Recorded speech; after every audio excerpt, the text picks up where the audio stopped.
On Saturday, December 10th, 1960, the picture changed.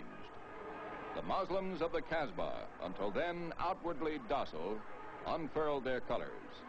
Their colors were red, white, and green, the colors of the National Liberation Front, the FLN.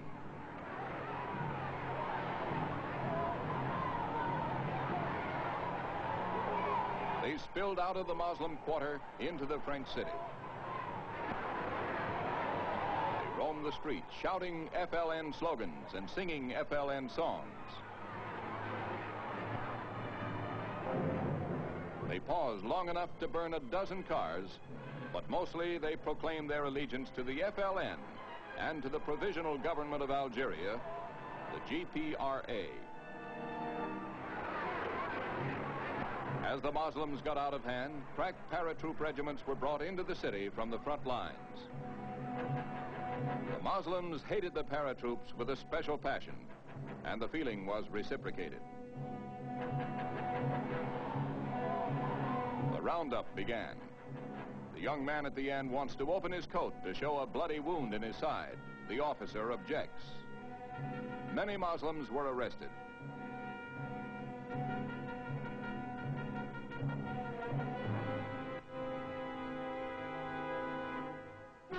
The settlers in Algiers had discovered anew their dependence on the French army.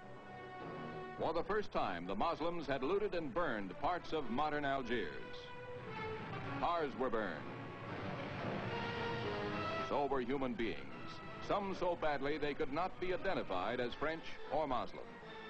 The soldiers had fired on the Muslim mob. At least 61 Muslims were killed by the paratroopers alone. And smoke hung over the city.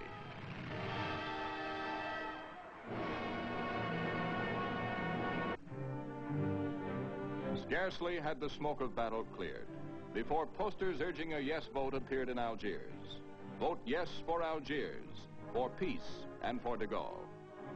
But the French settlers said a yes vote meant handing Algeria over to the Muslims and the end of their life there.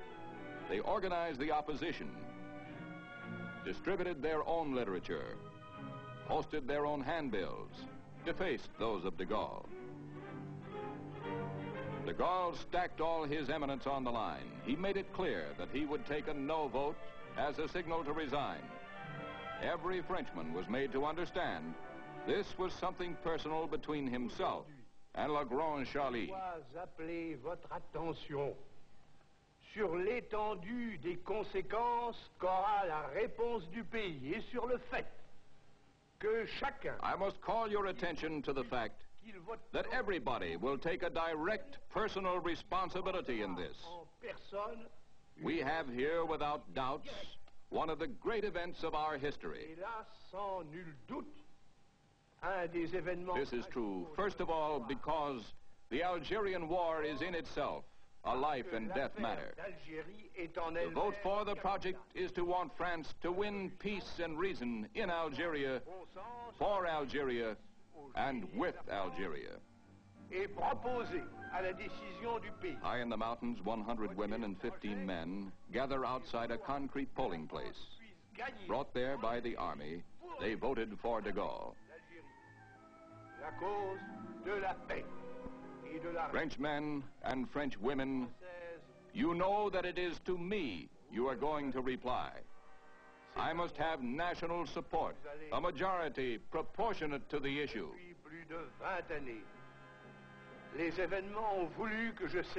In the cities of Algeria, the military was ready to protect the Muslim voters, but the Muslims did not come to the polls.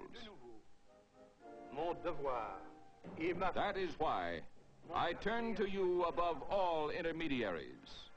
In truth, this issue, and who does not know it, is between each one of you and myself.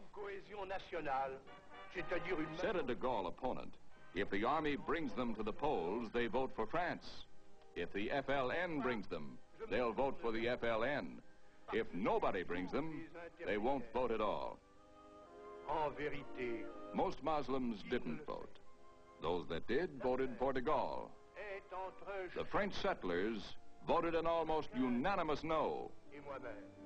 But in France, de Gaulle got an overwhelming yes. Tout est simple. French men, French women, everything is simple and clear. A sincere and massive yes is what I ask from you on behalf of France. Vive la République, vive la France.